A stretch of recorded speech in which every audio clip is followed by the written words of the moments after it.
অভিসারিণী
শ্রীধাম নবদ্বীপে সচিনন্দন শ্রীমন মহাপ্রভু সুরধুনী গঙ্গার তীরে ব্রজের ভাবে বিভাবিত হলেন। এখানে বৈষ্ণবকৃতকর্তা রাধামোহন দাস আজকের গৌরলীলার এক প্রান্তে দাঁড়িয়ে গৌরহরির সেই মাধুর্যমণ্ডিত লীলাটা দর্শন করে বললেন, ব্রজ অভিসারিণী ভাবে বিভাবিত নবদ্বীপ চাঁদ বিভোর। নবদ্বীপের চাঁদ গৌরহরি সেই ব্রজের অভিসার ভাবে বিভাবিত হলেন। ব্রজলীলায় ব্রজকিশোরী শ্রীমতী রাধারানী যেমন, ব্রজকিশোরী শ্রীমতী রাধারানী ঠিক এমনি সময় সন্ধ্যাবেলায় গোবিন্দের মাধুর্যমণ্ডিত রূপ দর্শন করলেন। রূপ দেখে সখীর কাছে রূপের বর্ণনা করলেন। সখীদের কাছে রূপ বর্ণনা করে তার অন্তরে অনুরাগ এলো। অনুরাগে সখীদের কাছে আক্ষেপ করলেন। আক্ষেপ করে কৃষ্ণ বিরহ তার আরো দ্বিগুণ বেড়ে যায়, কিন্তু উপায় তো না। তার বশত কৃষ্ণ বহির্মুখী জটিলা গটিলার ঘর। এত সহজে ওই জটিলা গটিলার ঘর থেকে বেরিয়ে তার কৃষ্ণ সঙ্গ করা সম্ভব নয়। তাই তিনি গভীর রাতে অনেক ছলনা করে অভিসারে গিয়েছিলেন কৃষ্ণ দর্শন করবার জন্য, গোবিন্দ সঙ্গ পাবার জন্য। গভীর রজনীতে তিনি অভিসারিণী কৃষ্ণ অভিসারে গিয়েছিলেন। আজকে গৌরহরির মনে পড়ে গেছে সেই বৃন্দাবনে অভিসার লীলার কথা। ভাবে বিভোর বললেন, ব্রজ অভিসারিণী ভাবে বিভাবিত নবদ্বীপ চাঁদ বিভোর। নবদ্বীপের চাঁদ গৌরহরি আজকে সেই রাধা ভাবে বিভোর হলেন। রাধা ভাবে বিভোর হয়ে তিনি চলছেন, কিন্তু কেমন ভাবে? ও অভিনয়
নয়নহি আনন্দ লোক।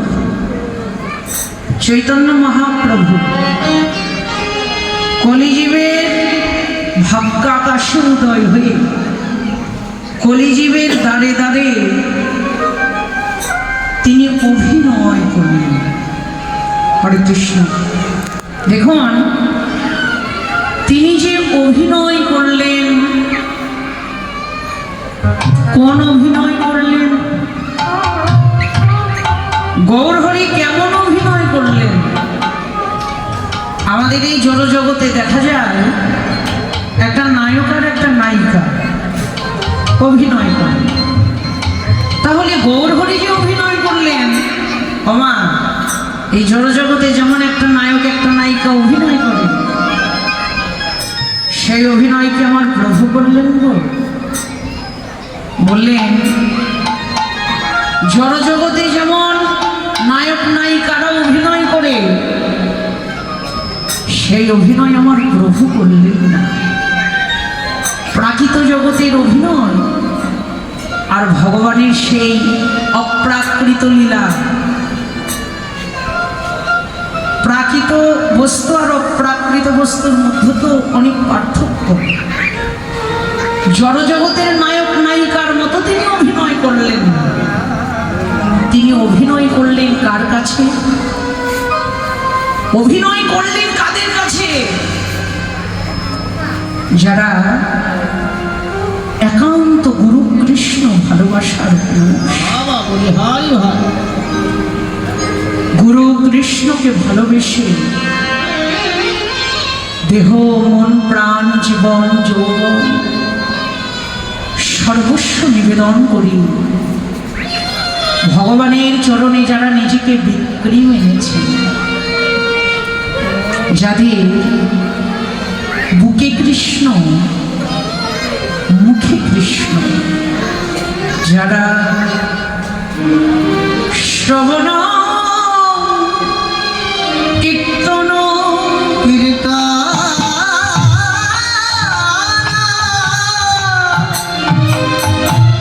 বিষ্ণু শরণ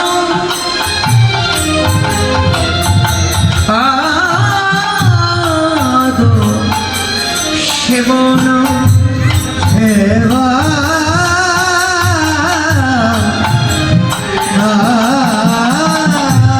অর্চনা বন্দনা দর্শন সক্ষম আত্মনিবেদন নববৃধা ভক্তি স্মরণ মনন করে যারা ভগবানের চরণে দেহ মন প্রাণ জীবন যৌবন সপে দিয়ে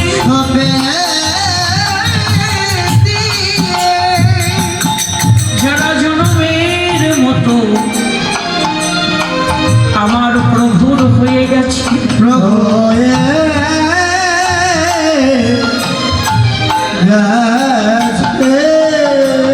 যাদের মুখে কৃষ্ণ মুখে কৃষ্ণ যাদের বদনে কৃষ্ণ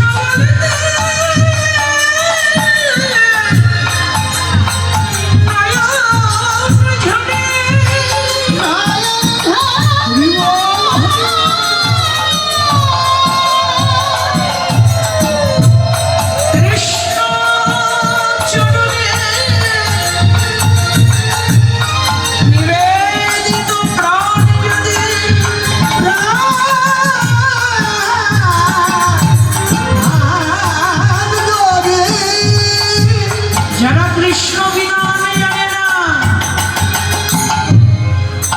প্রভুর চরণে সমর্পিত দেহ যাবে। যেমন আপনারা এই যে আজকে